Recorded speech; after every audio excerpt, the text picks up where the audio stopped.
sa lid.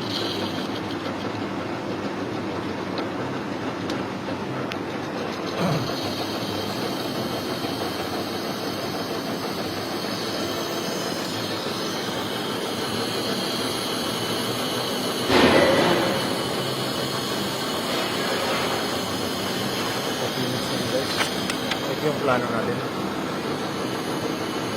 Ito yung test. Nice. Cylindrical lang ang hugis ng workpiece pag natapos. After nito ma-facing, straight turning naman ako. 7.77